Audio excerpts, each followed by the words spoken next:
What up, everybody? My name is Tony, and welcome back to the Fitness Stuff for Normal People podcast. I'll give a loose intro for Mariana. She had to jump real quick, but she will be joining us in about 5 minutes. Now, it's no secret, the fitness industry, the one that we're in right now, it sucks. Whether it's the corrupt multi-billion-dollar supplement and weight loss industry, which you will get to know a lot better today at the end of this conversation, or the endless supply of influencers promoting literally anything to drive page views and a little extra cash from affiliate links. The bottom line is we're not just trying to provide another fitness podcast. We're trying to completely change the fitness industry for the better by providing you with the knowledge and tools to give you confidence in applying the best possible training and nutrition into your own life. Where today we sit down and have a conversation with our good friend, Mike Mathews. That name should and maybe sounds familiar.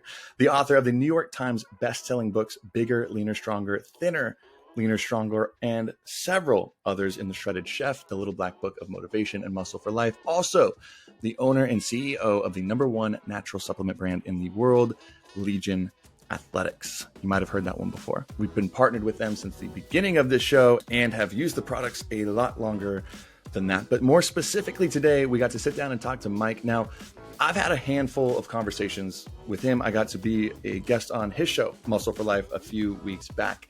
And every time it leads down this rabbit hole where we get to talk about all of the just messed up stuff that companies get away with in this industry. And we thought it would be a great idea to bring him on the show so he could highlight that and really tell you how the sausage is made. His quote, not mine, even though I'm Italian and I like it. Now, specifically around the 40-minute mark is when we start to get in deeper and pull the curtain back onto some gnarly things that has been able to happen in the supplement industry with how loosely regulated it is, from amino spiking protein powders to preserve cost margins, which effectively do nothing to the consumer, or all the way even to slipping Prozac into a fat burning supplement without hopes of getting caught. And obviously that one's not on the label. Now, before we jump in, I always want to take a brief moment to really say thank you guys to everyone who's written a 5-star review or just given us one over on Spotify. Seriously, it's a small production we have going on. Mariana, myself, and our freaking rock star of an editor, Reagan. It's us three, and we don't have the finance or massive production that some of these larger shows come with. So these 5-star reviews are truly how we reach so many more people and help educate as many people as we can. So thank you guys so much for those who have taken the time, even during this intro, to pop on over to Spotify or Apple and just drop a 5-star review. It seriously helps more than I can really communicate here. Before we start the show, honestly, I don't think I have to put a word in for our sponsor, Legion Athletics, because I think you're going to get a pretty good gist of how they operate as a company in this conversation. Their ethics, their morals, why they put things in order the way they do, and why they choose to stay the specific route to make less money, but provide higher quality products. Not only that, but I would really press you guys today to look at the books. It's less than $10, even 20% off with our code FSPOD at checkout. So what, $10 book turns into an $8 book. In Bigger, Leaner, Stronger, or Thinner, Leaner, Stronger. If you have not already, that book, I can say, honestly changed my life, and is actually the book that got me to quit my previous corporate job and start Bloom Training, my own business, about 4 years ago. And that is not an exaggeration. Only shout out before we get started with Mike is, as always, if you like the research aspect that we bring to each episode, make sure you join us over on the premium membership in the Fitness Stuff Research Review, where weekly, every single Friday, we dive deeper into specific studies addressing the individual nuances, showing you how to break down research and apply each aspect into your own specific lifestyle. And our New Year's deal did so well that we're just going to keep it going, where the first month is $5 to try it off. It's 50% off for your first month. So you get access to our private feed, our weekly research review, our monthly Ask Me Anything episodes, and our partnerships with companies like Merrick Health for blood work, Examine, plus things that we don't collect any money from these companies, but we just wanted to offer the largest discount we could to our members. So you can check that down in the show notes below, or you could go over to fitnessstuff.supercast.com. If you want to check out the books from Legion Athletics or any of their supplements that might sound appetizing to that might sound like they'll fit your lifestyle more today, we will also leave those notes in the show notes below, or you could use code FSPOD, that's FSPOD, at checkout for 20% off your first order, or double points after that. Without further ado, let's jump into it because I'm out of breath. Here's our conversation with Mike Mathews. I know we've brought you up quite a few times on our podcast, just talking about either your books, your company, but why don't you give us a little cliff notes for the people who might not know you as well as we do? I got into the fitness industry, the fitness racket, back in 2012. And I published a book. I started with publishing a book, which was Bigger, Leaner, Stronger. And that book was really just the book that I wished that somebody would have just given me when I was like 17, getting into weightlifting, and would have just said, hey, mostly like all you really need to know to achieve your goals, like the way you want to look and what you want to do with weightlifting and strength training, most of the stuff that you could go learn is not necessary. It's here's the 20% that gives you the 80%. And, it would have just saved me time and frustration. And that's how I started. And the reason why I started with that was it was something I was interested in. I had a bit of a personal transformation to show. I had a good before and after. I had learned enough, and I had worked with enough people one-on-one and seen it replicated to know that I had something that was worth sharing. And so a friend of mine I was working out with at the time, he was like, dude, you should just take your shirt off and go on YouTube and just sell things. Not a bad idea. That is one way of becoming a fitness influencer, I guess you could say.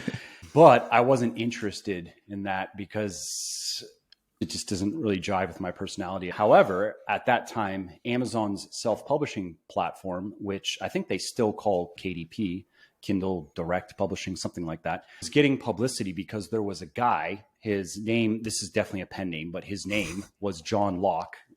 He was the first self-published author to sell 1 million copies of his books on Amazon. So Amazon used that to create a publicity campaign to promote their self-publishing platform. That's something that was interesting to me because I like books, and I've always liked books. When I was like 17, 18, I didn't know what I wanted to do for work. And my dad is an entrepreneur. I didn't have any appreciation at that age of building a business and the game of building a business because I didn't have any experience in it. But it didn't seem very interesting to me just in and of itself. Okay. That's still part of my personality. The idea of just like making widgets and selling them for a profit was actually like depressing. Like really, that's it. That's going to be my life. And then for what? Money has utility up to a certain point. And then beyond that, it's just more money. And unless you are addicted to very expensive things, drugs, sex, gambling, whatever, or addicted to extravagance and attention and narcissism, more money doesn't actually mean anything anymore after a point. Just kind of, and you just go, oh, I guess more is better than less, but that's about it, right? And when I was 17, 18, I was like, okay, well, I like reading. I've always liked reading. I was good in school. I like learning things. Maybe I'll like writing. Maybe that'll be fun. And initially, actually, my interest was fiction, which is also something I still actually have an interest in. And so I was going down that path. And then I found my way, I'll just fast forward, I found my way into creating employee training programs for different businesses, worked with a lot of healthcare providers, doctors, PTs, dentists. And so that was writing. And it also, it required critical thinking, which I liked. Some of it was complex. I like dealing with ideas and having to figure things out. So I liked that work. And now we're at that 2011 period, 2012 period. So I'm doing that work. I hear about Amazon's self-publishing platform. I have an interest in fitness. I feel like I have something worth sharing. And that's why I was like, okay, I'm going to write a book. That's something that even if it doesn't succeed, I just want to do it because I am just drawn to that, not to taking my shirt off on YouTube.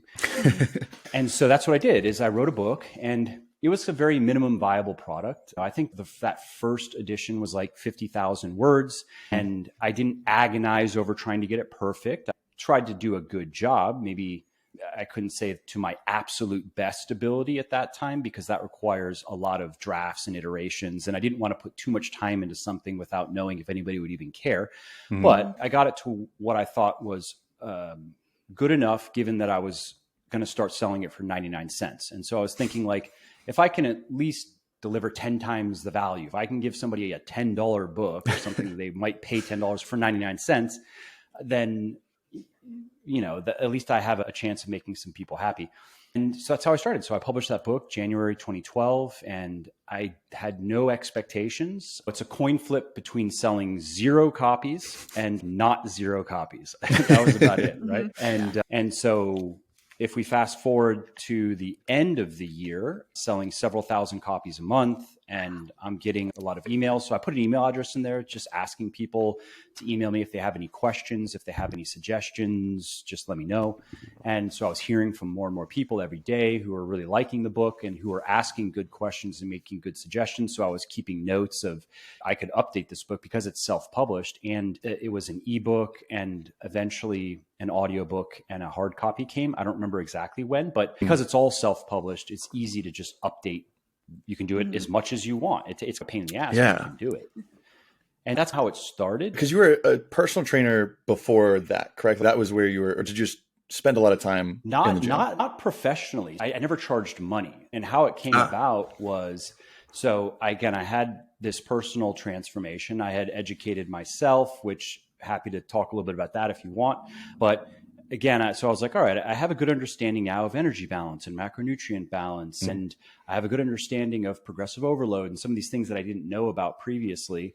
And I felt like I had a bit of a system here. And then so inevitably friends, family, people just in my orbit, they saw my transformation because it was pretty dramatic, where I went from like fit, but maybe 17, 18% body fat to fit and like 7% body fat or 8. So people are like, what did you do? You know what I mean? Yeah. So I would just recruit people and say, hey, I go to the gym Monday through Friday. I go over here.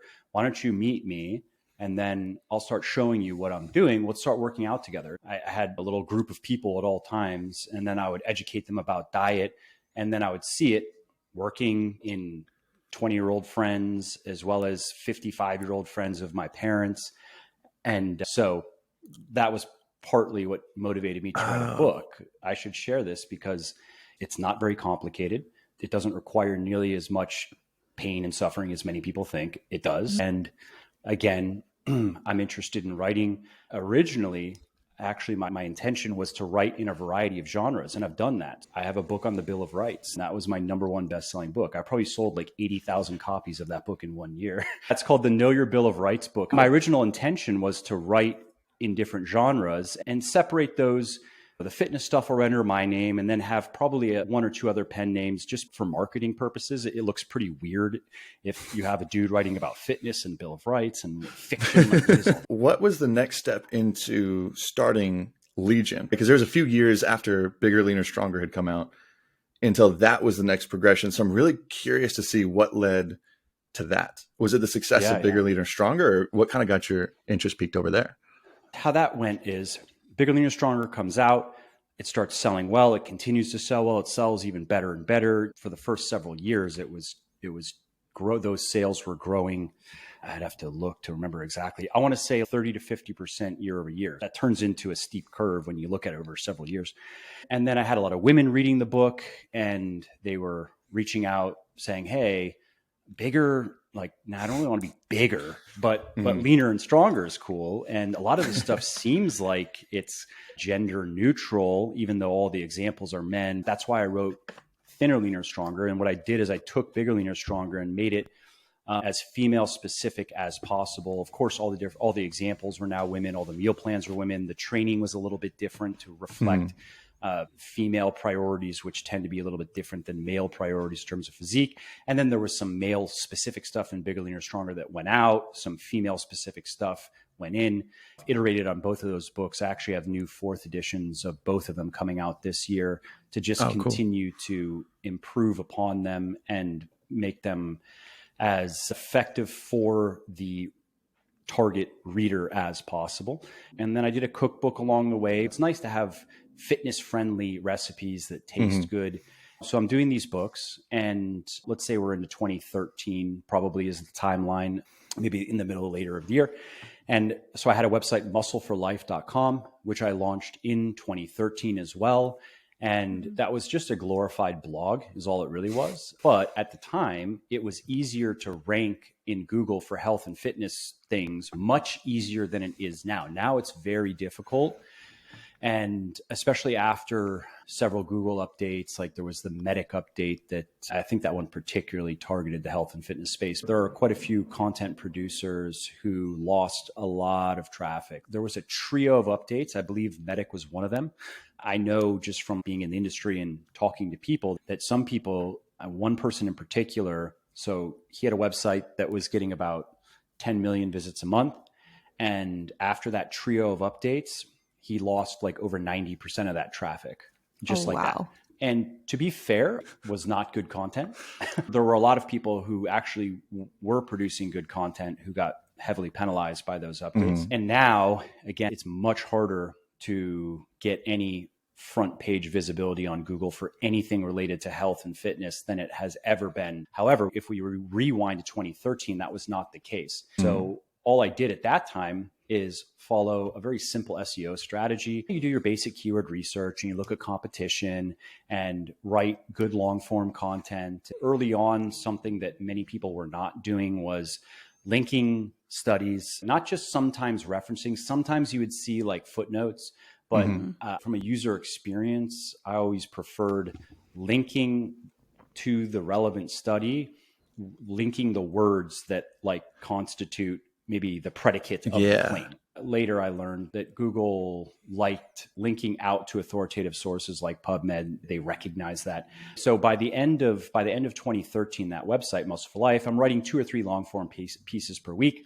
I'm doing some basic email marketing, collecting email addresses, staying in touch with a newsletter. I think we got up to 700,000 visits a month from Google in under a year, which is not bad.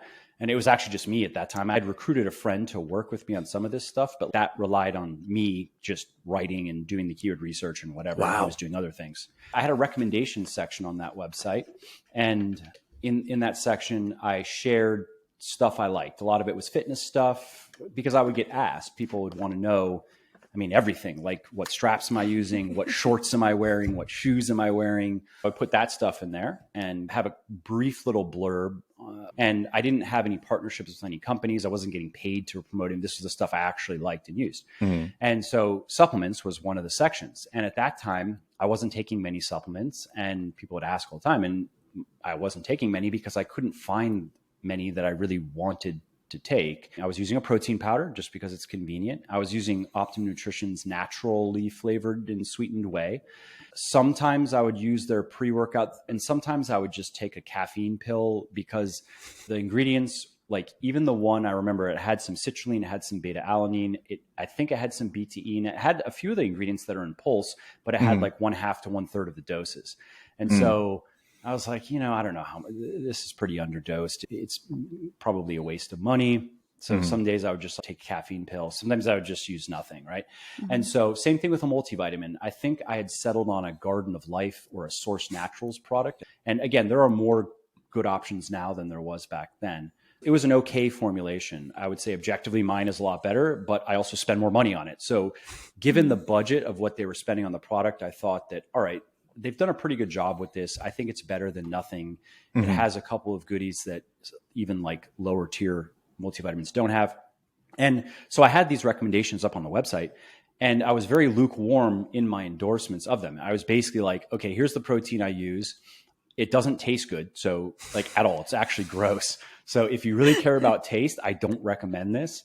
I like that it's naturally sweetened and flavored. I've never been an alarmist about artificial sweeteners or flavors, definitely not flavors or food dyes. But, and I think more and more evidence now is supporting this. I was saying then that there is preliminary evidence, there was at the time, that having a lot of, particularly the food dyes and the sweeteners, like having 8 to 10 plus servings of these things per day, like forever, is probably not great for your health. Having some here and there, small amounts, no reason to be concerned. But again, like being a fitness person, if you're taking a pre-workout and a post-workout, maybe an intra-workout, maybe BCAAs, you start adding all of that up. It's a lot, right? And so that's why I was just saying, personally, I'm just going to quote unquote play it safe and just don't care enough about taste to want to switch to all this artificial stuff.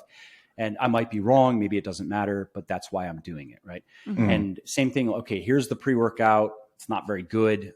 It's the best I could find. I love that transparency. It's maybe better than a caffeine pill, but like literally some days I just take a caffeine pill. You know what I mean? So even with those types of recommendations, I was still selling a lot of supplements. And the reason I knew that is I was linking out to Amazon. So I was saying, here's what I use. Here's a link to Amazon. Here's my little take on it. And I was participating in Amazon's affiliate program, not because it ever made that much money, but only because I wanted to know if people actually bought things based on my recommendations or just based on what I was using. And I wasn't really trying to sell them. I was just putting it out there, and my pitches were not very good. And I saw just through Amazon's reports that a lot of people were buying the things that I was recommending. I just saw that there could be something here. Then it got me thinking, what if I made stuff that I really liked? And I would have to make it, because if Legion would have already existed, I probably would have went to them and just said, hey, what I really like to do is create content, write books. I write these articles over. I have this website. I have this growing email list. I like to do that stuff.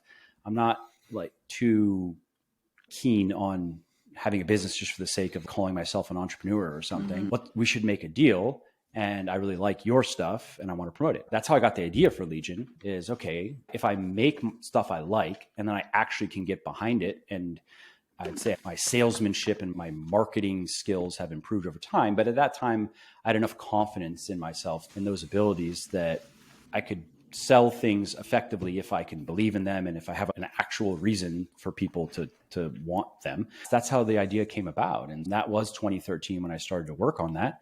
And then Legion started in 2014, and it was just a few products. It was a whey protein, it was a creatine product, and it was a pre-workout.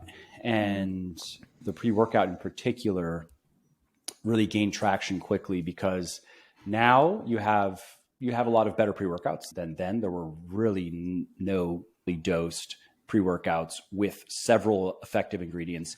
Yeah. And a lot of that came down to just spending money. That initial pre-workout, that Pulse, it cost, I was paying over $20 a bottle just to get it made. And I would think I was selling it for like 40, which is garbage margins. And I had to learn things about like business finances and margins and how it all works. But I was able to offer something so much better at the same price as it made very little profit, but got a lot of attention. And people were like, whoa, they felt the difference. This was the first pre-workout to have caffeine and theanine, for example. And I first experienced the caffeine theanine combination. It was like euphoric. It felt like, is this what drugs feel like? You know what I mean? Of course, caffeine is a drug, but it's not the same. So anyway, that's how Legion came about. No, that's actually a really cool. It's always interesting to look back. Okay, if a company like that already existed, where would you be? I don't think I would have done it. In some ways, I'm happy that it went the way it did. And that would be my preferred path.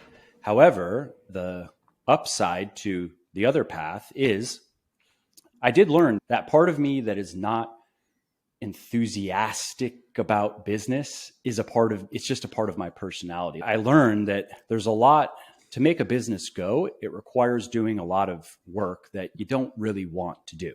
That's just the way it is. Even for people who love business, especially in the beginning, when you don't have money to just delegate all the stuff you don't like to do, you have to do it all yourself, right? Yeah. And so I've learned that even now, where again, I have a lot of great people and I've been able to delegate most of all of the stuff that I really don't like to do. Again, the game of business to me is still not as interesting as like writing the next book. That's just who I am. I don't know. You know what I mean? So I'm happy it went the way that it went. It has been fun to kind of mold Legion into what I hope to supplement company. Like here's the kind of ideal supplement company in my mind. And it's had a great impact on a lot of people. And that probably wouldn't have been possible if I would have just stuck with like writing books and writing articles. You can reach a lot of people that way, but Legion has been able to reach a lot more people, even because of the sheer economics of it. We'll do probably 42 to 44 million in sales this year, which means we get to spend a certain amount on advertising. We get to reach a lot of people. And as you two know, a big part of the Legion brand is education. And in some ways we use supplements to lure people in. They go online going, all right, I'm sick of this belly. I need a fat loss supplement. And I hope they find their way to us, because we're going to get them with, yes, there are some supplements that can help with fat loss. It's not necessary. It's not a miracle pill. But what you really need to know about is energy balance and macronutrient balance. And so if I can get people who are just looking for the pre-workout because they just want to get jacked for a workout, but then get them to start learning about proper exercise, proper training, that is more the point. In addition to selling science-based products that have good evidence of efficacy and that are sold honestly and so on.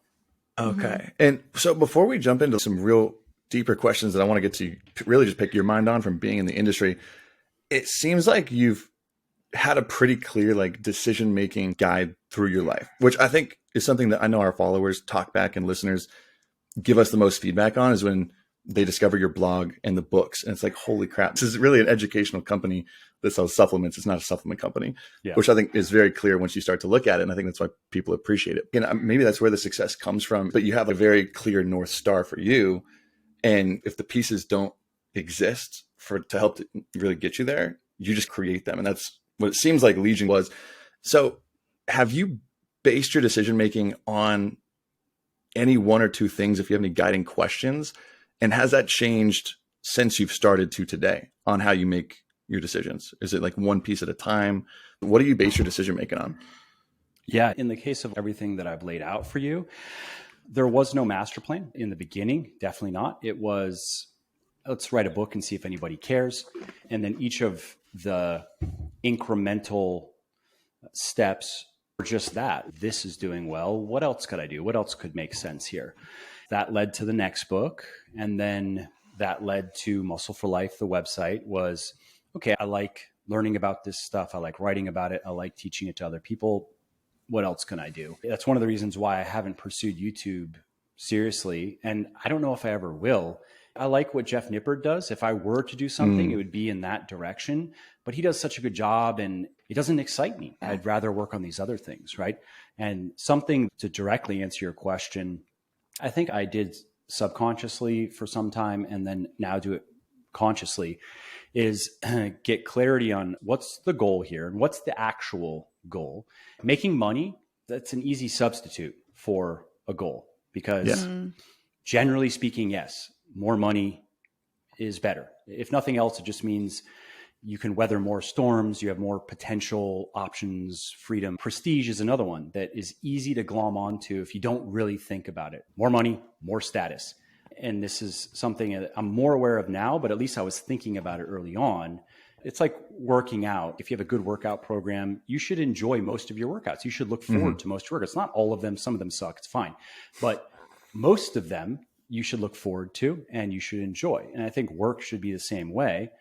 We spend most of our time working, which I think is a good thing if we're working on things that matter to us. And so for me, again, money, status, it just doesn't, I'm not going to pretend like I'm not human, but that doesn't excite me. I can't wake up in the morning like, oh, I'm going to get more money today. You know what I mean? Yeah. What is my actual goal here? You mentioned it with Legion. It was not to get rich. Did I want to get rich? Sure. Again, because to me, rich means just free to do what you want to do with your time. But beyond that, it doesn't mean much to me because you give me unlimited money. I'm not going to drive a Lamborghini. I'm not going to talk to people. I'm not going to go up to the gym and figure out ways to make them know that I'm rich. I'm just not that person, really. My actual goal was to just help people with what I knew and things I was learning and see other people get similar results to what I was getting. It's not just losing some fat and building muscle. In many cases, people's lives change. It changes many things for the better. So it's this thought process of what's my actual goal and make sure that I've got something that excites me and that means something. Now that I've worked with a lot of people, some people tend to work almost like in a narrative type. If you're going to tell a story, how might this happen? And there needs to be cause and effect in this story. We don't have magic wands, right? So how might I go about achieving this goal?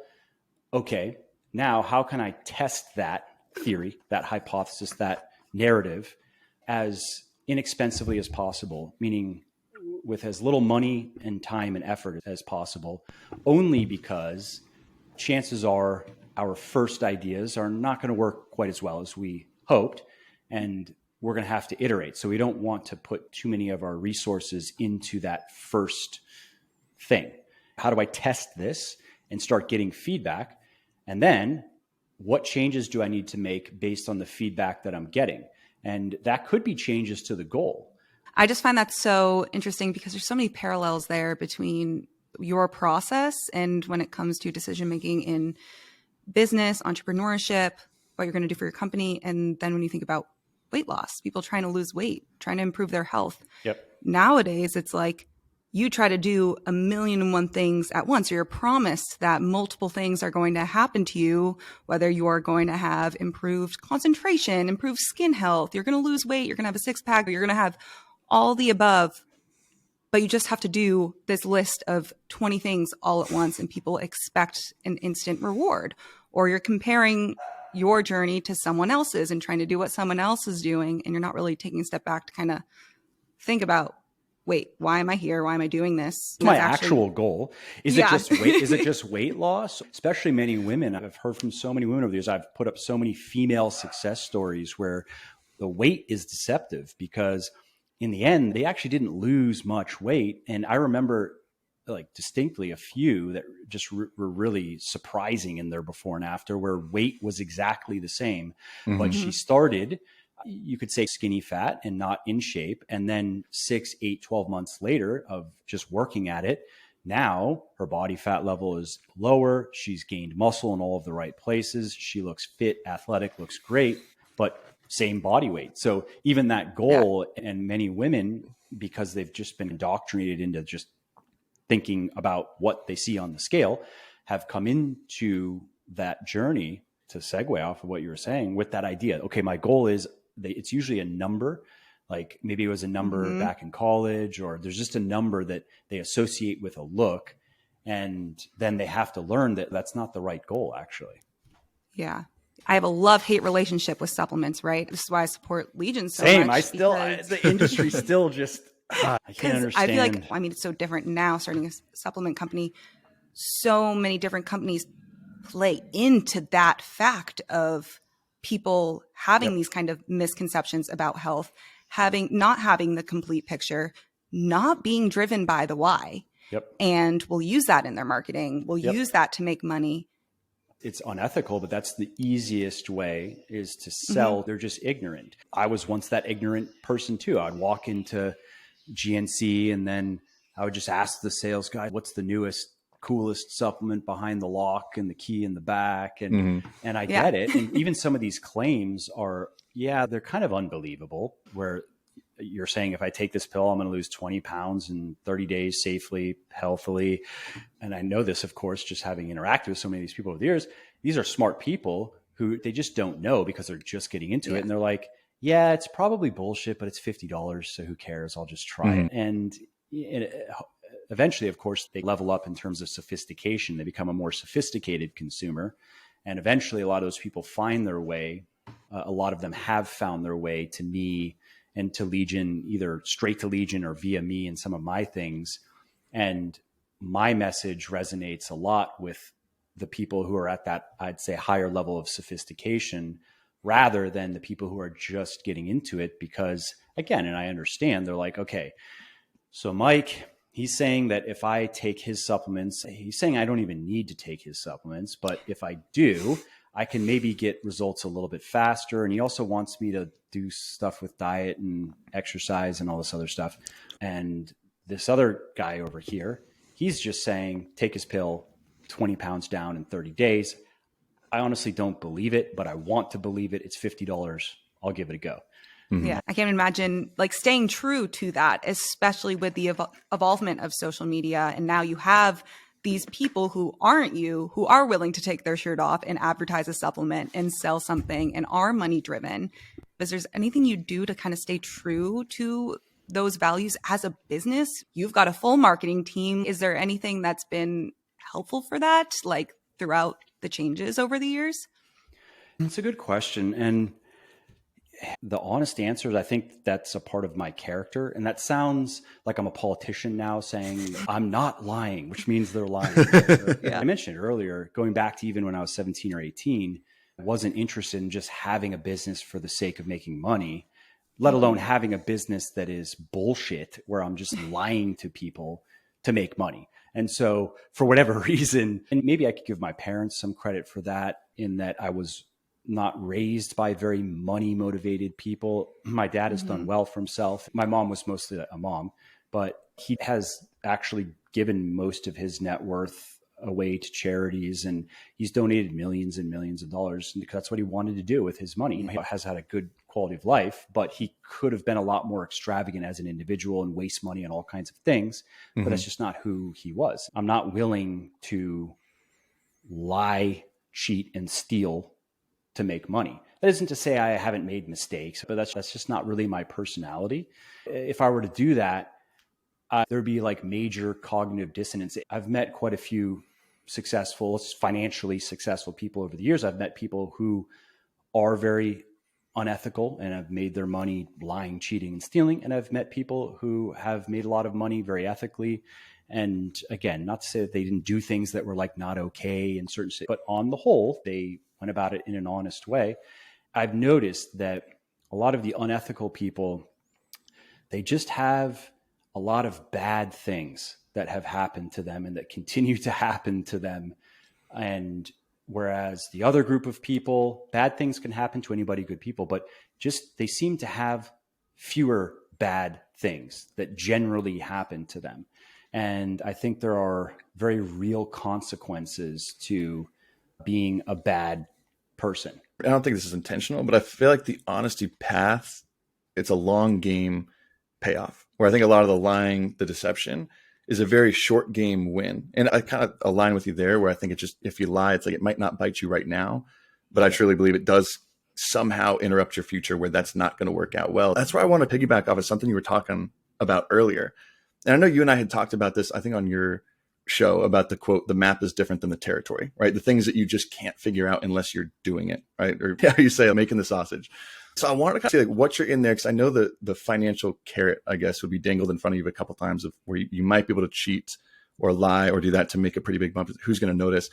What kind of stuff have you seen now that you're in the industry, previous to when you were just writing? And you don't have to gossip or drop names or anything like that, obviously, but what kind of things have you seen others bend their morals for, or companies specifically trying to get away with, or try and squeeze something by that, you know, that carrot, I guess, was good enough for them? Yeah, quite a few ways to go about that. Many people might have already heard about this, but we should probably comment on it quickly, which is amino spiking protein powders, which, so here's the problem with protein. Good whey protein isolate is very expensive.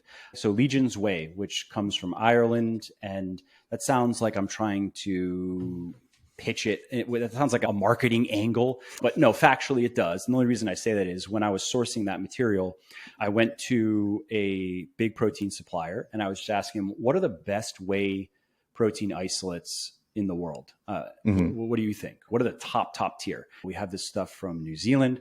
We have this stuff from Ireland.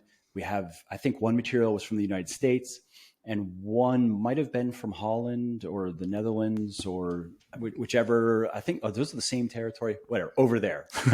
And so I tried each of them, and the New Zealand, I remember that trying first. It's like, that's quite good and quite a bit better than I was comparing it to Optimum Nutrition's Whey at the time, because a lot of people were using that. So I was like, I want mine to be immediately better than that. I want a person who is going from on to mine to be like, oh shit, that's really good. You know what I mean? And so the New Zealand was good. I thought it was better. And the one from the US also, I'd say about the same. Maybe I think I ranked that below the New Zealand. The stuff from the Netherlands was, I'd say, probably about the same as the United States. And then I tried this Irish sourced whey, and that was the wow. I was like, what? Like this has no carbs, no fat, but it's creamy and it's delicious and it just tastes better, even as an unflavored just powder. I chose that early on and I've stuck with it. We get this feedback all the time. People saying this is the best whey protein I've ever had. Artificially sweetened flavor doesn't matter. Natural means it tastes worse. And because of COVID and supply chain disruptions, blah, blah, blah, the price of that material skyrocketed. It got so bad that, and I had this conversation with my president of the business just 6 months ago. It was costing us, I think, about $30 to $31 to get a bottle to somebody, to get a 2.2 pound bottle to somebody. When you factor in all the costs, somebody comes to our website, they order it, And our price at that time on the website was like 40 to 45, but we offered 20% off first orders just as customer acquisition. And I'm happy to cut heavily into my margins just to get people to try my stuff in hopes that they like it and reorder at full price. And so when we looked at the numbers, we were like, oh, we're losing money on a lot of these transactions now. This is that bad, right? Yeah. And so the question is what to do. We stuck with it, and now prices, they're still high. They're a lot higher than we would like them to be. We have a lot of customers at this point because the value's there, and a lot of our longer term customers were aware. And I explained it in an email what happened, that they were aware, like, no, it's true, actually, Mike. He hasn't raised his prices once. This is the first time I've ever seen him raise prices. I understand. If prices come down enough, I would like to be able to lower the price of that product and a couple of others if I can, but we'll just have to see where things go. Just because there needs to be a certain base level of profitability in the world of business. And that's been my target. 10 to 12% is a better target for Legion, not 30% though. You see some of these like Amazon sellers and they'll brag, like they sell supplements on Amazon, 30, 40% net profit. And yeah, that's cool if all you care about is making money. But what that means is that product is extremely overpriced, or there's like nothing in it and it costs nothing to make. You cannot have outstanding margins and outstanding supplements. You can't. You can choose one. I choose to make really good supplements with average profit when it's all said and done, because that's the type of business that I want to have. I don't want the other business, actually. And so that, though, is a problem, that whey protein price. And if we look at the price of whey protein, it has been steadily rising for years now. And so years ago, what some companies did in response to that is they got criminally clever to claim a certain amount of protein per serving on the supplement facts panel. You don't actually have to show that it has that much protein. You have to show that it has the amount of nitrogen that is contained in that amount of protein. And that's the test result that you need to show. That's how the test works. It says, okay, 20 grams of protein, 25 grams of protein contains this amount of nitrogen. This amount of nitrogen is present in this scoop of protein powder. Therefore, it passes, right? So if the government were to step in and look into your claims, you could back it up. And so what some people in the supplement industry, the idea they got is, instead of having 20 grams of protein per scoop, let's have 10 grams of protein per scoop. And then we're short this amount of nitrogen. Let's get a cheap amino acid that is nitrogen rich and that tastes good, like glycine, for example. It's sweet, naturally sweet. And let's supplement the supplement with, let's say, glycine to bring the nitrogen up to where it needs to be for a lot less money, because that remaining 10 grams, glycine is just not an expensive amino acid. There were a number of companies that were caught up. People can search this. They can fact check me. I believe Muscle Farm was caught up in that scandal, as well as other large supplement companies, because there was so much money to be made in it. You're almost cutting your whey protein costs in half. It's not exactly, because that glycine costs something, but it costs a fraction of whey protein. So that's an example. I don't know of any reason why it's not still happening. I couldn't say that I know exactly who's doing it. I hear some things from manufacturers, because there are manufacturers who will refuse to do that, which is good. Some manufacturers, they don't care. But like, I work with a manufacturer who refused to do it for a big supplement company. They were open. They said, this is what we want to do. And the manufacturer said, we're not doing that. You have to go somewhere else for that. So that's just one example.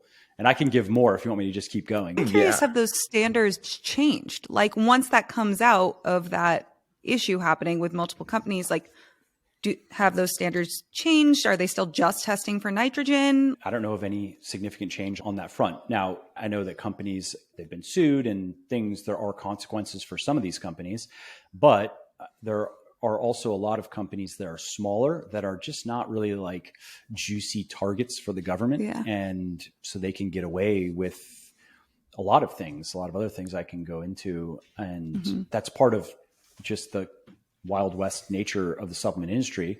It's unregulated. You don't have to get approval from a government agency to release a supplement, which I don't think that necessarily should be the case, because if it were run like the pharmaceutical industry, that would cause other problems. Unfortunately, as a consumer, you're ingesting this stuff. You are placing your health in the hands, to some degree, of people you don't know, and you don't know their motives. And so it's not that people should be afraid of supplements. As a consumer, I think it's worth taking a little bit of time to educate yourself about how the industry works and to look a little bit into the companies that you are considering purchasing from. Look for red flags. And if you find there are certain red flags, like for example, if a supplement company sells a fat loss product very aggressively, again, the 20 pounds, or even just gives like you will lose, if they say 10 pounds in 30 days, if they have very extravagant claims around any sort of, I would say, body composition at all, losing fat, building muscle, that's enough of a red flag that you should just move on. If they sell a testosterone booster, you should just move on. Or hormone, could be GH, any sort of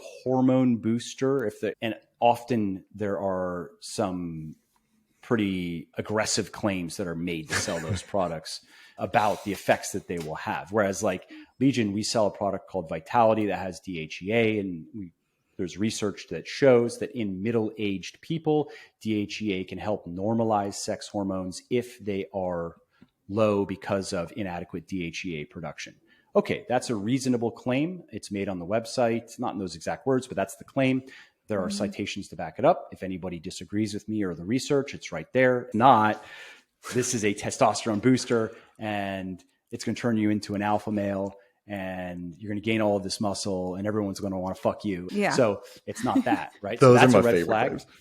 Yeah, that's a red flag. Just move on. If they sell BCAAs, that's a red flag. Just move on, because BCAAs are absolutely useless if you eat enough protein, and you should just be eating enough protein. Same thing goes for EAAs. So any sort of amino acid, like the branch chain or the essential amino acid, if they sell those supplements, what that tells you is they either know what I just said and they don't care and they want to make money. That is, by the way, Legion's number one most requested product, BCAA. Number one. We get every day people will email and chat, hey, what about BCAAs? Why don't you sell BCAAs? Again, these are not necessarily stupid people. They just don't know, right? They're just new to this, and they hop on social media and they see a lot of these jacked influencers taking their BCAAs. And then they're like, oh, I like Legion, but why does Legion not sell BCAAs? Why is that? It's such a popular product, right? Coming back to this money point, if I were very money motivated, it would be in my interest to sell BCAAs. But you could say it's against the brand, but I've seen some people in the fitness industry make some surprising brand pivots, I guess you could say, like be staunchly anti-supplement, period, and say a lot of the things that I'm saying, and then a year later launch their own supplement line and start selling testosterone boosters, BCAAs, extravagant fat burners, and shamelessly, like they didn't, and not even try to take down the previous stuff. Like you can go see them X number of years ago saying exactly what I'm saying, and now today you can buy their testosterone booster. So BCAAs, red flag, EAAs, red flag. And because that company either knows what I just said and they're like, whatever, money. So do you want to be ingesting things from people who have not even done a basic surface level amount of research on what they're selling you, right? Those are a few examples of red flags. Maybe it sounds a little bit extreme to say, if you see any of those things, you should just move on. But based on my experience in the industry and what I know goes on behind the scenes, it's one of those like where there's smoke, there's fire kind of things.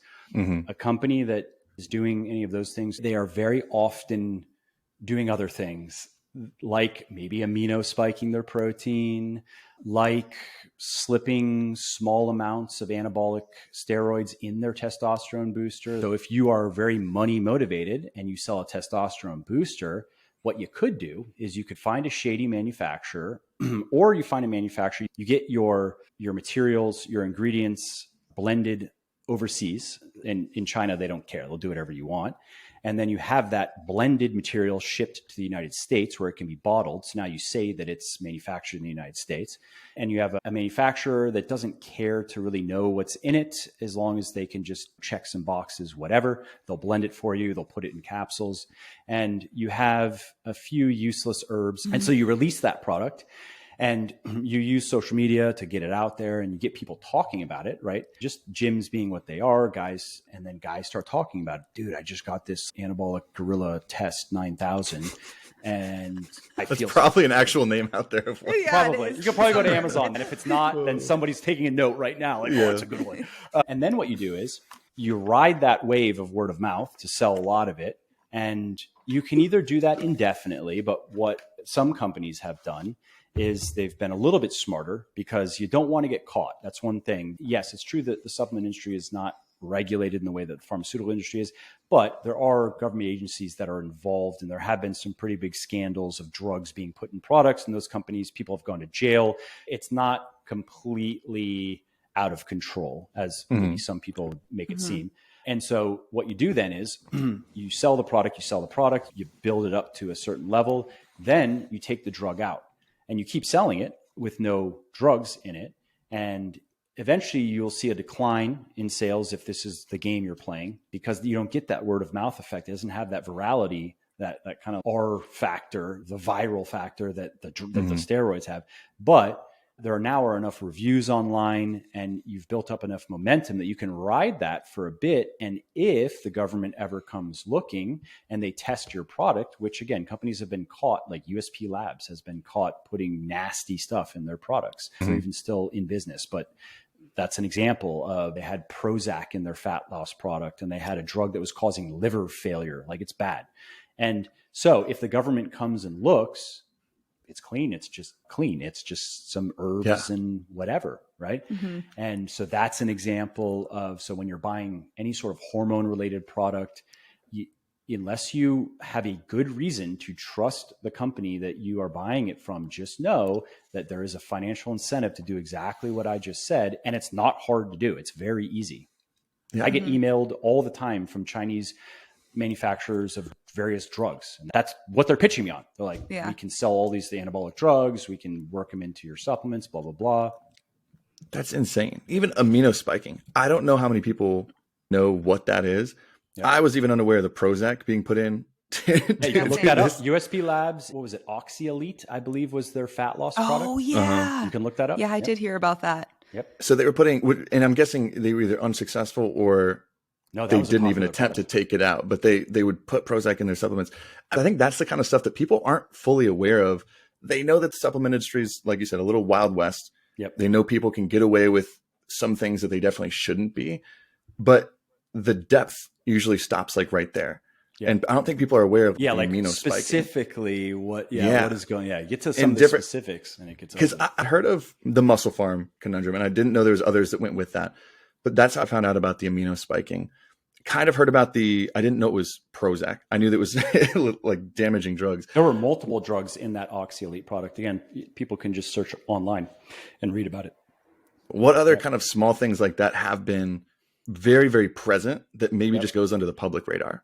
A report that came out some time ago, I believe a government agency in the state of New York was involved. It was years ago that I saw this, so I don't remember the exact details off the top of my head. However, the summary is government agency, I believe it was New York, got a bunch of supplements from like a Target, CVS type store, right? Tested dozens of these and found that many of them did not have what they said that was even on the label. Like in some cases, products had none of what was on the label. I remember two things because it's just funny that what they did find is asparagus and houseplant. I remember those two. Those are two ingredients that they actually found because they would test to see like what is in this, right? Powdered asparagus and powdered houseplant. Like that just stuck in my mind, like houseplant. You know what I mean? And in other cases, the products had the ingredients, but in smaller doses. And so that's another example of easy way to make money. Instead of the NAC, which is expensive, put some houseplant in it. There you go. Some houseplant asparagus. Yeah. You went from what would have cost like $8 a bottle to make, I'm just making that up, I don't know exactly, to, I don't know, $1. There you go. Margins. Yeah. Is that what you would do with like a proprietary blend? That's a good question. That's how you get away with that typically? That's a good question. I didn't go straight to proprietary blend probably because it still is a thing. Fortunately, it's less of a thing. It was very prevalent. I'm glad you brought that up because when I started Legion, that mattered more than it matters now. But having transparent formulations and no proprietary blends, a lot of companies do that now. But when I started Legion, very few companies were doing that. And that's something that a lot of consumers appreciated. They were not used to seeing a label that was just transparent, like citrulline malate, 8 grams, beta alanine. I think we started 4.2. And then now, based on newer research, we were able to bring it down because it showed that I believe it's somewhere in the 3s, 3.5 to 3.8 is just as effective, or around 3 is just as effective as 4.2, but you get less paresthesia, which some people don't like. So that people were like, well, that's different and that's cool. I like that. I know what I'm actually buying. And the proprietary blend, the problem with that is that, and this is something that many people don't know. So you look at the muscle pump maximum matrix, whatever, right? And it has 17 ingredients in it. And you're like, again, if you are just an unsophisticated consumer, you look at that and you go, oh, 17 ingredients, that's probably a good thing, right? Yeah. And that's like the kitchen sink marketing approach. Look at all of the stuff that's in this. And when you look at, let's say you're like, okay, so you're just curious. I wonder how much though of these ingredients are in there. You don't know. It just shows you the weight of the blend. Let's say it's 3 grams, right? And then what many people don't know is that the ingredients are listed by predominance by weight. So there's the most of ingredient number 1, the second most ingredient number 2, third, 3, and so forth. However, that blend could be 98% ingredient 1, which might be something inexpensive. Like I remember one pre-workout, one of their blends, the first ingredient of the blend was maltodextrin, just a cheap corn-derived carbohydrate. And then you had other stuff, creatine, all this other stuff in the blend. But consumers don't know is that entire blend, let's say it weighed 3 grams, again, like 2.x grams of that could be just malto. And then you just have a milligram of the rest. It could be 16 ingredients. Oh, and they're all there. Red flag. A company uses a proprietary blend, move on, because there is nothing truly proprietary in this industry. I could say many things, critical things about pharmaceutical companies, but let's say they spend $300 million doing truly proprietary research to develop a drug. Nobody else has this drug. It took $300 million and 3 years of research to make this drug. That is truly proprietary information. They own it. Nobody else has it. In the supplement space, nobody is doing proprietary research, at least that I know of. And if anyone were like doing it seriously, I would know about it. It's something even that I would like to do. If there are ingredients that show promise that just don't have enough research to warrant their use, a pharmaceutical company will literally spend 100, 200, 300 million dollars developing a drug. It wouldn't be that expensive in supplements, but it would be expensive to do truly proprietary research. And you can't make a strong business case for it. Really, is it necessary? No, because ultimately what also will happen is you're spending money for your competitors' benefit as well, because that research is going to be publicly available. You're going to spend the money. And in the case of a pharmaceutical company, I believe this is how it works. They get a patent for a certain period of time where only they can sell that drug to recoup their investment. You could imagine if that weren't possible, it would discourage a lot of R&D spending, because then Pfizer spending all the money on the research and all the rest of them are like, thanks, Pfizer, we'll take that too. And so it doesn't happen in the supplement space. There is nothing truly proprietary. We are all working off of the same body of research that is accessible to everybody. So there is no valid reason to use a proprietary blend. They don't have some like exclusive insight into this exact combination of ingredients and doses. That's just not how it works. So I'm glad you brought that up. That's another good red flag. Just move on. They're either dishonest or they don't know what they're doing. I'm totally fascinated by that, because I'm actually shocked that you say, I guess I don't really see it much in supplements. It depends on the type, because I've been seeing it a lot more in greens powders since they've been very popular on social media. And like one of the most popular ones. Banish the bloat. Yeah. They're all proprietary blends. And it's just always blown my mind that that's another really red flag product. I'm glad you brought that up. Specifically, it's the powdered fruits and vegetables type products. That's why they're green. So Legion has a greens, and sometimes people have challenged me on that. It's a good question. However, if you look at our formulation, it's only green because it has spirulina in it. And if you look at research, spirulina is awesome. There's a lot of research on it. It has a lot of benefits. It's really a cool ingredient. It's a cool molecule. And that's why the product is green. And it's not a powdered fruits and vegetables product. It has reishi mushroom, it has maca, it has other things that a lot of people buy as individual ingredients, actually. Yeah. And there's good evidence of efficacy. So it's funny, that product, I didn't really know what to call it because I'm like, what do you call this product? Well, it's green. And some of these greens products actually do have some spirulina. There is some overlap. It just doesn't have the base of powdered fruits and vegetables. And that is bullshit. Those products are always bullshit, especially when they're sold as a replacement for eating fruits and vegetables. Complete bullshit. You cannot replace fruits and vegetables with powdered fruits and vegetables and get the same health benefits. And that's why my product does not have powdered fruits and vegetables. I've worked on the sales pages many times over the years. I had to make them a bit shorter, but there was a time when I had like long form sales pages and I would explain, no, I don't want you to take this product instead of eating fruits and vegetables. You need to eat fruits and vegetables. This is totally different. So another good red flag. Like, again, if they sell one of these proprietary blend greens, the pitch is get 22 servings of fruits and vegetables in every glass. Complete bullshit. That's how Athletic Greens started. Their claims were 100% along those lines. And they've moved away from that as they've gotten bigger. They have a lot of those types of products, and they seem to be particularly popular with women. At least I see a lot of women promoting them. And a lot of time it's in connection with gut health. That's gut health. Bloating.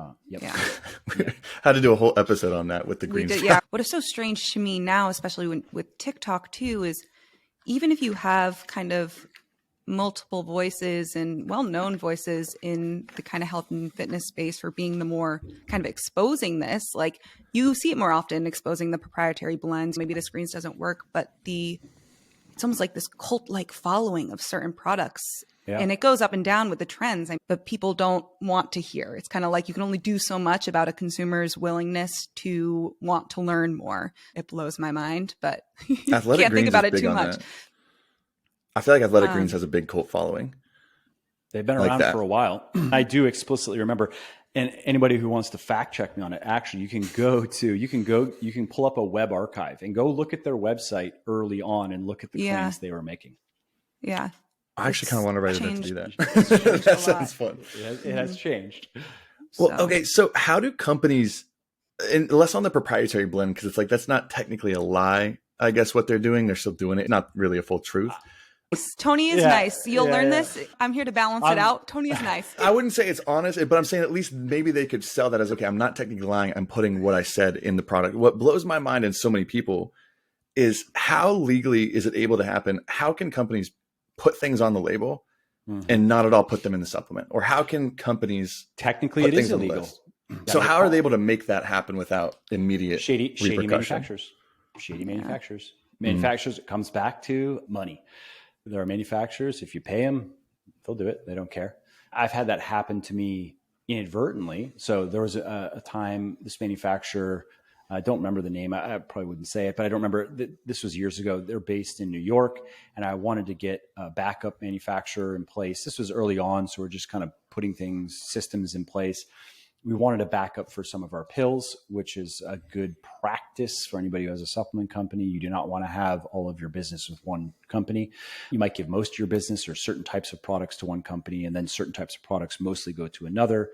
But anyway, so this company was supposed to do my multivitamin Triumph. That was the first thing I gave them. And I told them that I was going to be sending 3 bottles off to, I believe I was working with, but big third-party lab, right? Big organization. And I told the manufacturer, I'm going to send 3 of your bottles off to get tested, just letting you know to make sure that you are putting everything in it that is supposed to be there. And it can be hard to test for some of the ingredients that are in Triumph, like exact amounts. And also it can vary a little bit when you're dealing with certain types of herbs. And that's fine. That's everybody who works in the industry understands. There's a little bit of wiggle room. That's always the case, right? But everything needs to be in there, and it needs to be within this acceptable level of variance, I guess you could say. They did a few thousand bottles of it. I also had told them I'm not paying until I get the lab results back, and they agreed to that. Okay. And send it off to the lab, and it came back mostly vitamin C. That's basically all. It was just vitamin C. And their counter argument was the lab is wrong, because their internal, that's it, because their internal tests that they run as a standard part of their manufacturing. And this is a manufacturer that had different certifications. It wasn't just like some fly-by-night operation. And no, it was just mostly vitamin C. All right, guys, bye. The confidence that they had going into it. That's what makes me laugh the most. I guess they thought they would just call my bluff. Like, this dude's not actually going to, because it was kind of expensive. I think it was a few $1,000s to get those tests done, but it's not like it was $30,000. I don't know why they thought that either I wasn't going to do it, or that maybe they thought that I was not bluffing, but I didn't actually care. I just had to pretend like I cared. I don't know. I never even asked them why. I was just like, okay, goodbye. I don't even know what to say.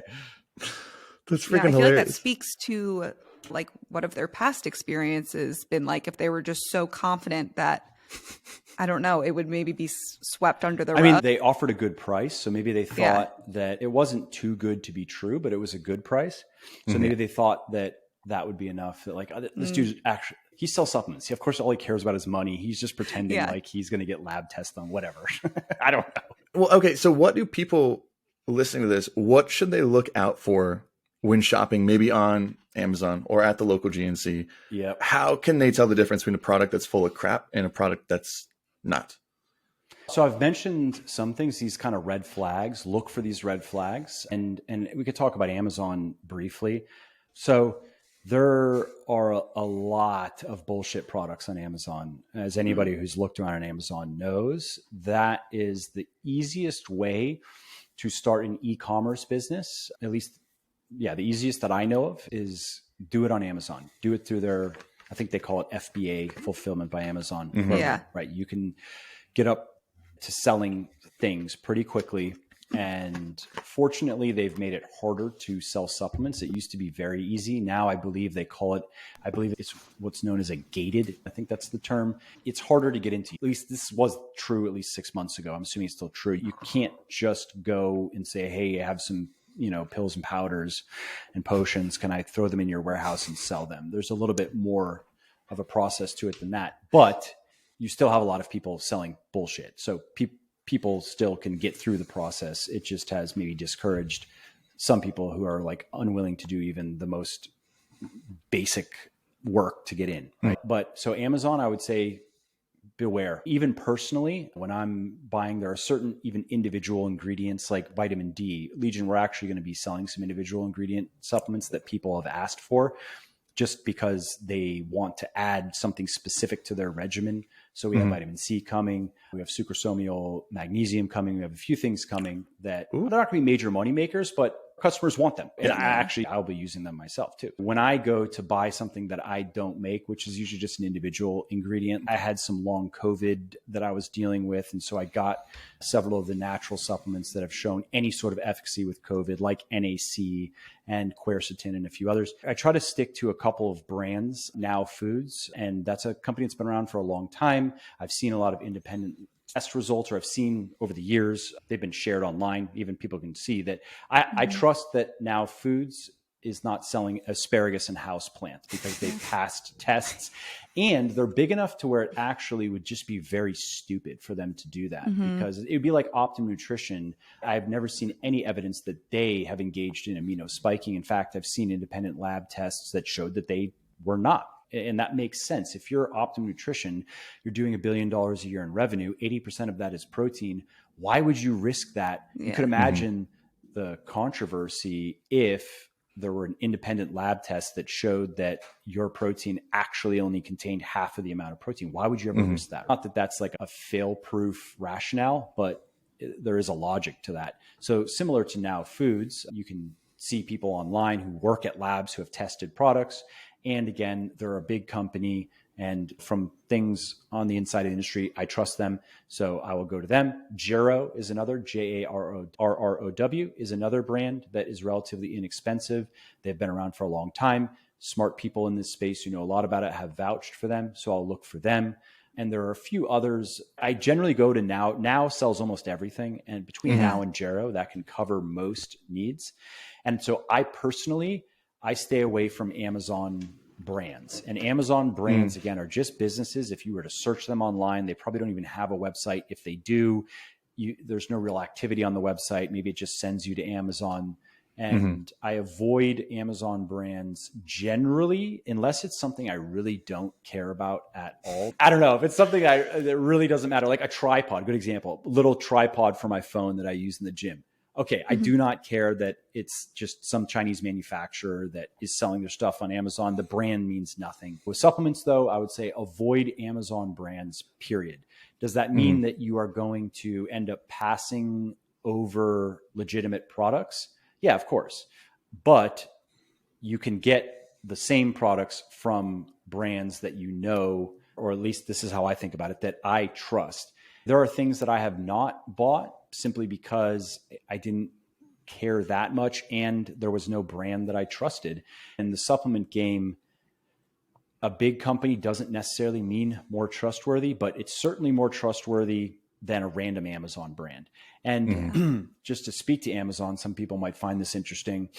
So what about an Amazon brand that has a ton of reviews? Look at this product. It has 15,000 reviews and a 5-star average. That's reviews. That's not just purchases. How can that be a loser? What many people don't know is that while a lot of reviews are legitimate on Amazon, a lot of reviews are not legitimate on Amazon, especially when there's a lot of money to be made. What I'm going to explain, it doesn't happen in the book space. I sell a lot of books on Amazon, but there's no money. People don't write books to make money. I've sold over 2 million books now, so I've made money from books, but that's not normal, right? So the economics are not there to engage in the level of fraud that we see in the supplement space. What am I talking about? It starts with, at a low level, using friends and family and connections to just get reviews. And then you get into certain sellers who are recruiting people off of Craigslist and paying them to buy the product and leave reviews. Higher levels, there are networks. So you have a mixture of people who are recruited, bots, and just fake accounts run by individuals. What you do is you use all of this to drive thousands and thousands of fake, but Amazon doesn't know that, purchases to your products. And of course, you also use that for reviews. So as you're recruiting people, you're getting reviews. As you're bringing new bots online, you're getting reviews. These people are very meticulous about managing. There's a lot of detail that goes into how you manage all of that to not get caught. But what I don't want is at some point, Amazon might crack down on this. They have not updated their TOS. If Amazon themselves threw in the towel and said, all right, fine. And they just removed it from their TOS and they're like, everybody can do that. That's fine. Then I would do it because there's nothing inherently wrong with incentivizing somebody to leave you a review. You hope it's a good review. Some of these companies try to be really like heavy-handed about getting that 5-star review. And it's a bit much for me, but fundamentally, I don't think there's anything unethical in a vacuum about incentivizing somebody to leave a review, because how many things have we bought that we like that we didn't leave a review on because we just don't really care to? The best we're going to do is leave it a rating. They're not going to get a review out of us. But if there was a little bit of something in it for us, maybe we would take a few minutes to just share what we like about the product, because they could manage a system like that themselves and do it right and help sellers out. But they have a million things to address. I find that interesting with the craze that is the Amazon storefront for influencers, because it's benefiting these influencers so much and letting the brands stay out of it. But especially with supplements, you'll see so many supplements that are listed on Amazon storefront. And now you have this second level with influencers of, well, if I trust the influencer, I'm going to buy this. Not I'm going to do another layer of looking into the supplement brand because I trust this influencer. And especially if that influencer is pretty and blonde. The green drink got rid of her belly bloat. And because at that point, let's say you've been following somebody and you resonate with their personality, you like them, and then they're promoting a green drink. And if you were to look into it, then really where that goes is you're going to have to stop following them. I'm not saying this is the way people should think, but this is what happens, right? It's like it becomes a little bit of kind of a part of their identity in a sense. They just don't want to give it up. They don't want to give up this connection. And then also maybe admit that they were wrong. Like, oh no, this person is actually just a shill And I couldn't see that. And what does that say about me? I do understand that psychology. It's almost like you have to derive a perverse kind of enjoyment of like self-immolation, basically. You have to be willing to break parts of your identity off. It's just a thought that's stuck in my head that the less willing you are to give up who you think you are, the harder life is. I think we agree. I've seen that a lot with people, especially for some reason it's common with the Kangen water folk that I see jumping on that train early and just never let go. Is that still a thing? Is that actually? It's still very much a big thing. It's always something that people it's do not let go of. And you can tell your water's when dehydrating you. That's my favorite one. It really, dehydrating water. Yeah, that stuff will get you. Now, okay, so hydration supplement, another red flag, something that I do not sell, and I get asked for it. There's a big market for electrolytes, and this is even a better example than BCAAs if we're talking about making a product to make money, because BCAAs now, if you're willing to look into it, there's a lot of, let's say, mainstream in the evidence-based fitness space information against BCAAs. You don't have to look that far. Yeah. Mm-hmm. However, electrolytes are a newer thing. They've been around for a long time, obviously, but in the supplement space, there's now an electrolyte kind of hydration craze, and getting asked a lot. Hey, what about, because we regularly survey our customers, just asking them, hey, basically, what would you like us to make? How interested are you in certain things, or just open-ended? What do you wish that we sold? We have a question like that in our post-purchase survey, for example, and that's a great source of information. And so electrolytes, hydration, popping up. Okay, start looking into research, start talking with a few people who are smarter than me, know more stuff about this, PhDs, professors who help with formulation, and in asking about hydration, electrolyte, what does the research say? For people listening who want to read about it in detail, if you head over to legionathletics.com and you search for electrolyte hydration, just put those two words and it should come up. I don't remember the exact title. And in the end, that was my conclusion. And that also independently was the conclusion of, again, people who know a lot more about this stuff, including one or two researchers who have dived deep into the research on electrolyte supplementation. And unfortunately for the business, it was just clear to me that you really can't make a truly evidence-based argument.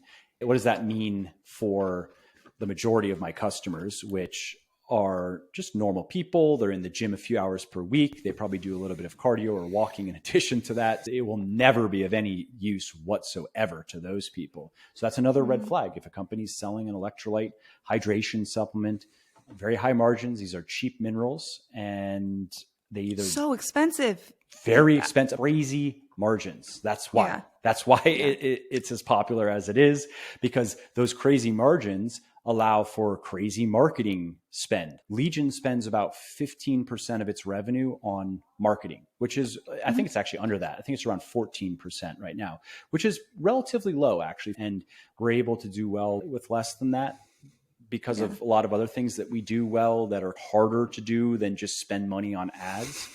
If you just work, and if you can spend a lot on marketing, you can work with a good marketing agency, good marketers, and they're driven solely by making you money. Like generally speaking, marketers, marketing agencies do not care what is true, what is not true. They care about what is legal and illegal.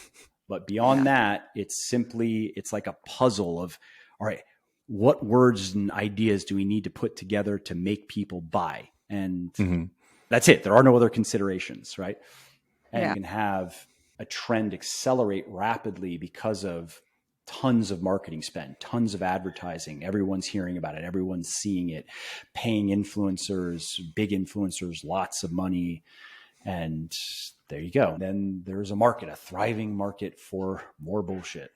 I am blown away sometimes. I'll be listening to some of my favorite podcasters and I hear multiple of them with the same product that they're selling. I'm like, how on earth do these companies have the money for these people to say that? And then how on earth are these people saying that about this product? It's the curse of knowledge. Then I start to second guess, like, why am I listening to this person in the first place? If more people went down that rabbit hole, we probably wouldn't be having this conversation in the first place. Yeah, and it's unfortunate. And that's something for people out there who maybe are influencers to one degree or another, vet your sponsors. Have answers to maybe hard questions that you'd be asked by a more informed reader or follower or listener. Mm-hmm. It's okay to be wrong about things, but it's not okay to be wrong because you didn't even do any due diligence. That's not okay. Let's take electrolytes. I only recently really looked into this, but there probably was a point when you actually could say the weight of the evidence was positive, that it actually leaned toward effective, even if it didn't quite make mechanistic sense. And there still were smart people out there pointing that out, saying, yeah, that's fine. You can say that the weight of the evidence says that this is good, but I'm still not convinced because mechanistically it just doesn't make sense. And then they're derided until eventually the weight of the evidence shifts. And so it's okay at one point to promote BCAAs if at that time you're like, look, I actually did do due diligence. Let me show you the research I was looking at. This is the best that I had at the time. But now I have changed my mind because enough evidence has come to the contrary that the weight of the evidence shifted. There's nothing wrong with that. And people will appreciate that. That's inherent in even the scientific method, right? If somebody can't ever say that they're wrong, that's another meta skill, is being able to say, yeah, I was wrong. Maybe that's too painful. Okay, then look at it as being more right. I've had people ask me like, hey, what if you changed your mind on what were you wrong about? There are quite a few things. I can say though that I wasn't wrong just because of negligence. I had a better excuse than that. You know what I mean? Yeah. And that just comes from, I think, like learning about anything that you start putting more time into. Educators, people who are growing a business in a certain niche, you're supposed to be wrong, because if you're not, then what are you learning? How are you evolving? Exactly. So. Hopefully, we're wrong about more peripheral elements of this activity, and hopefully the fundamentals we can be really right about, because those are the things that matter the most. And it being wrong about a supplement is very different than being wrong about energy balance. Yeah. I mean, missed the mark a little bit. Yeah. Okay, so I do want to ask a couple questions that I know some people really want to know that are a little less fun. I think they're fun, but not as mind-blowing as some of the stuff that we just talked about. What supplements you take right now, and then what your individual approach is towards deciding on what supplements you take at a certain time. I take basically everything that I make, not because it's necessary. It's just because it's my own stuff. It's not that I would be telling people just buy all of my stuff. I will say that the products that we offer, each one of them has been developed as a standalone product, but also in the context of everything that we offer, in the assumption that there are people who are going to take quite a few of our products. And so if we didn't do that, there actually could be scenarios where, let's say we had like citicoline or some source of choline, maybe it's also alpha GPC. There are a few of these ingredients that if we had them in certain amounts in enough products and somebody were taking all of those products, they might get headaches. So you have to think about those things as well. Again, assuming that certain people they're going to naturally combine certain products, or they're just going to say, I love Legion, I love all of this stuff. The money is not a concern to me, and I'm going to take everything. If we look at, why don't we talk about like the 20% of supplements that give 80%? Because I know people, they love to know, okay, what do you eat in a day? How do you train? Like the details, get it. But the answer of I take all of my stuff isn't like a great recommendation necessarily. There's nothing wrong with it, but it's not entirely necessary. The few things though that, let's say, I feel most strongly about and that I would not drop, let's say I didn't have a supplement company and I was buying somebody else's stuff and I wanted to watch how much money I'm spending on this stuff. So a protein powder, because it's convenient. That's the main reason why. It's also a good source of protein, but mostly it's convenient. I would much rather make a shake than eat another hunk of chicken or fish or, eat some more yogurt. It is just convenient. So protein powder is great for that reason. I like whey protein, and I also like our plant protein. So Legions, it's a combination of rice and pea protein. And I actually like to combine them just because I like the combination of flavors and textures. And something I'll say as a little tip for people, whey protein is obviously great. However, it's not very filling. And so therefore, like if you're lean bulking, whey protein can help with minimizing satiety, which becomes a problem when you're lean bulking. There's a point where you just get sick of eating and you're always full. It's just gross. It gets to be gross. You're having the opposite problems when you're cutting and you're like, how do I get my calories in without just feeling like my food is up to here all day? You know what I mean? Yeah. However, when you're cutting, it's not that whey is bad, but it's not going to be as filling as something that is a little bit more gelatinous, the pea protein in particular, that has that consistency, that viscous consistency. But ours is a combination of pea and rice just because they have complementary amino acid profiles. When you put them together, they look a lot like whey, although evidence suggests that whey actually still might be a bit more anabolic, so to speak. But casein has that pudding type of consistency to it. Whereas whey, if you mix it with a small amount of water, let's say a half a cup of water, even one scoop of whey, it still mixes and you still can drink it down. You do that with the plant protein or you do that with casein, it's going to make like a ball. You know what I mean? And that actually, though, is more filling. And so for people, just something for people to think about, they can change their source of protein based on what their appetite is like, based on mostly what they're doing with their diet. And so that's one. Fish oil is another, just a source of omega-3 fatty acids, because I don't dislike fish, but if you look at how much fish you need to eat, you can maintain a basic level of sufficiency. I believe 500 to 600 milligrams of omega-3s per day is okay for that purpose. But there are some additional benefits related to anti-inflammatory effects, particularly in the joints as well. It's been showed you have to get to probably 3 to 4, maybe even 5 grams of combined, minimally 3 omega-3s per day, EPA, DHA. And you look at how much fish do you need to eat to get there. Okay, I don't like fish that much. And also, what fish do you need to eat without running into the problems related to pollutants?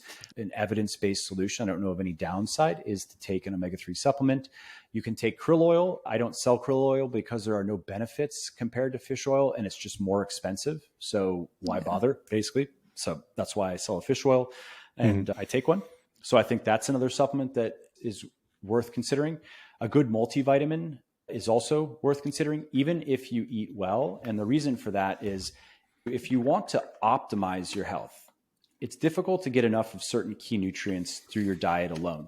So even think about vitamin K, K1, K2, and unless you eat a lot of kale or seaweed, it's going to be hard to get all of the benefit that vitamin K, all the benefits that vitamin K can provide. Can you maintain a basic level of sufficiency if you're willing to micromanage your diet a little bit? Yes. But again, are you going to get some of the benefits that are seen at higher doses? No, you're just not going to get enough. Vitamin D, of course, is another obvious example. Can you get enough vitamin D through being out in the sun?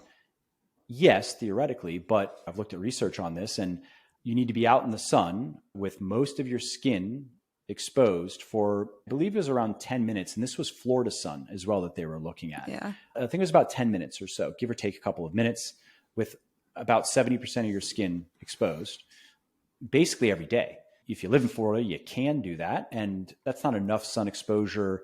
I don't know of any reason why that would cause any health concerns. Getting sunburns is a bad idea. That explicitly is associated with skin cancer, but being out in the sun doesn't equal getting skin cancer.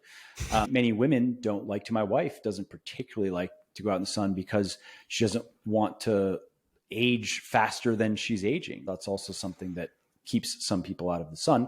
So supplementing with vitamin D makes sense. A good multivitamin will have vitamin D in it. I have a question there that I want to ask. I typically am like, multivitamin, not sure if it's necessary. If you know what you may be deficient in or have low levels of. I guess this is more like kind of opinion based, but if someone did have access to a blood test and did know that, yeah, my vitamin D levels are lower, maybe my vitamin B12, vitamin K, would you recommend that they supplement with that individual supplement, or is a multivitamin, again, it depends on the brand, always enough to cover that basis if they're using a bunch of different vitamins, minerals within a supplement? Yeah, it's a good question. It really depends on the product. Stay away from the one-a-days. You're just not going to have enough good stuff in one little tablet. It's also possible that the hard pressed tablets can be partially digested, can come out of you, a third of it is still there, right? That's more anecdotal, but it is possible that happens. I don't know of any rigorous scientific research on that, but there is some anecdotal evidence to support that. So generally speaking, capsules are going to be better, more than one per day. It doesn't have to be many per day, like Triumph is recommended. Many people, they do a half of a dose, and which is better than nothing, but I still would recommend the full. And it's just over the years, I've had people go back and forth, even customers, like, okay, so the recommended is it's 6 or 8 pills a day, split up. You do half of them with breakfast, ideally, and then half of them with dinner, and to have hours in between each so your body can fully process. Because also what can happen is if you take even a good dose of certain vitamins and minerals and other certain molecules, or substances, if you take them in one go, your body, it's actually more than your body needs or can process in one sitting. You'll end up peeing a certain amount of it out. So if you can split it up and give your body half of what it needs at one time, it'll better process and actually use what you're giving it, and then give it the other half. Yes, theoretically, you could get a blood test and you could get very specific. Maybe as a woman, okay, your iron is not looking so great. We're going to want to supplement with that. That's common with women.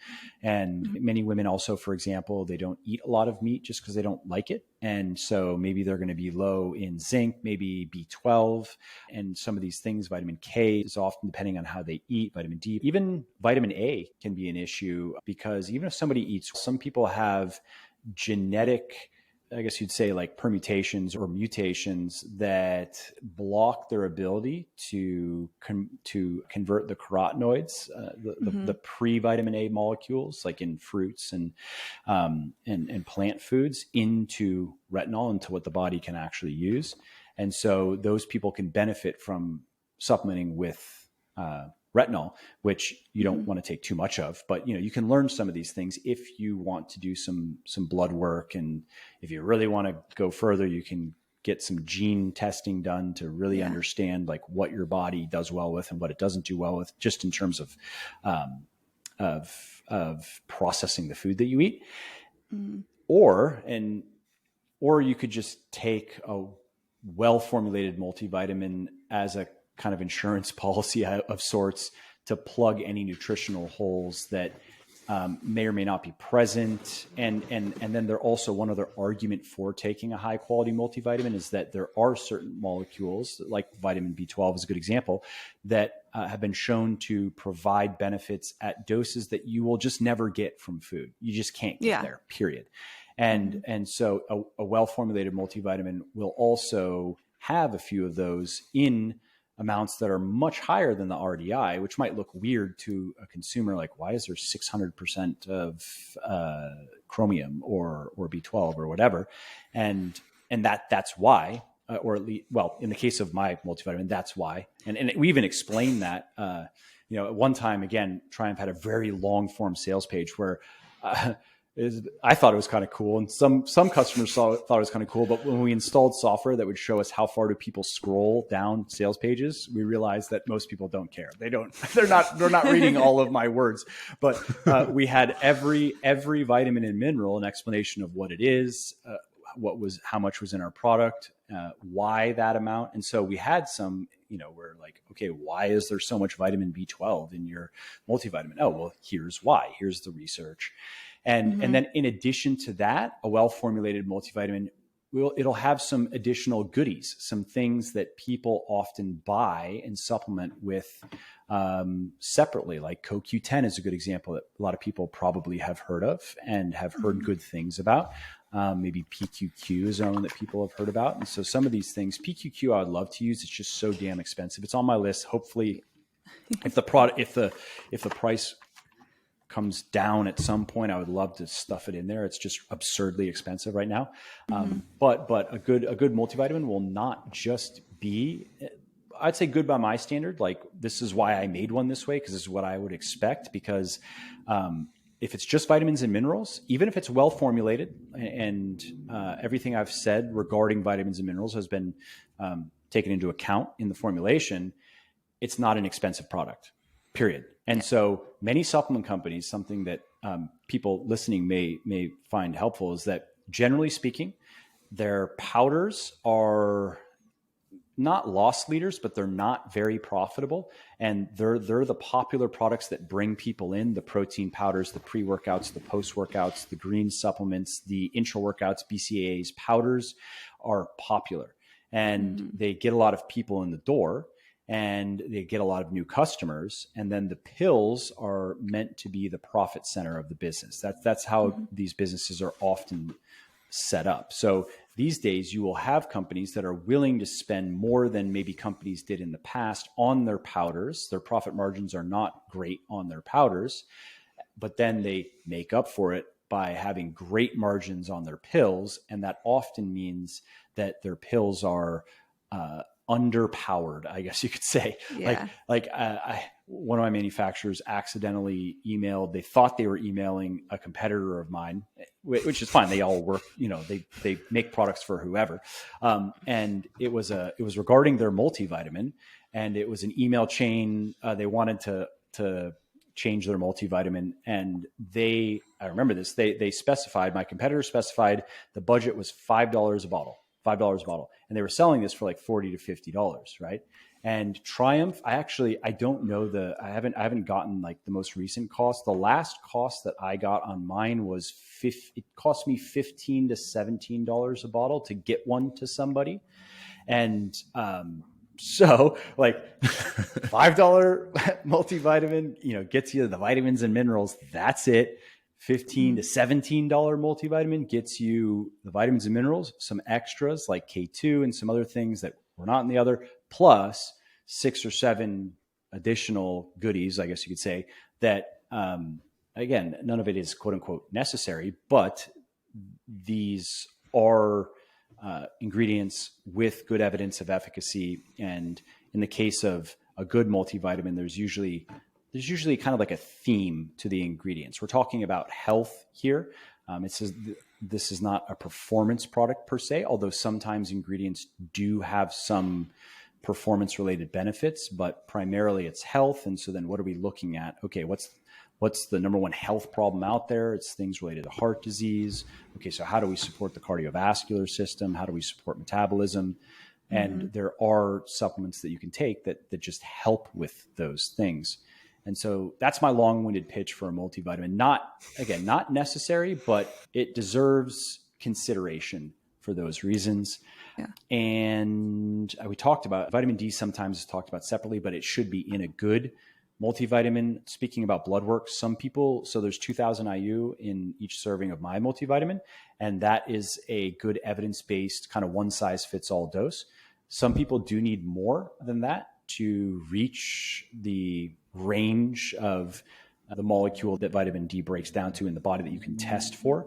And the only way to really know that is to get blood tested. It's probably not necessary for most people, but if you were to look at some symptoms of inadequate vitamin D, and if you're checking some of those boxes, it could be worth, at a certain age, it makes sense to get blood work done at least once a year. But I think generally speaking, I think that's like 40 plus. I'm 38 and I've never gotten blood work done because I've never taken steroids. That's a red flag. When a jacked dude is getting blood work semi-regularly, that's a red flag. And I've never had any health issues, although the doctor, that's a standard recommendation. At 40, you start doing these regular checkups. It's just a smart thing to do. Of course, you would never want to get news that you have cancer that's developing somewhere, but because we found it now, it can be a problem, but not a deadly problem. Yeah. Dang, that actually sounds kind of interesting. It's not that that's what we should necessarily be thinking about, but that's just a reality that you just know that you have a good baseline. Everything's looking good. I freaking love it. But that was awesome. And that's a wrap. Thank you for listening to this week's episode of Fitness Stuff for Normal People. As always, you know where to find us, fs.pod on Instagram and TikTok, and Fitness Stuff for Normal People on YouTube. For more evidence-based content from Tony and I, make sure to check out our research review, available on Fitness Stuff Premium every Friday, linked in the show notes below. We hope this made your Monday suck a little bit less and the fitness industry a little bit more bearable. We'll see you guys next week.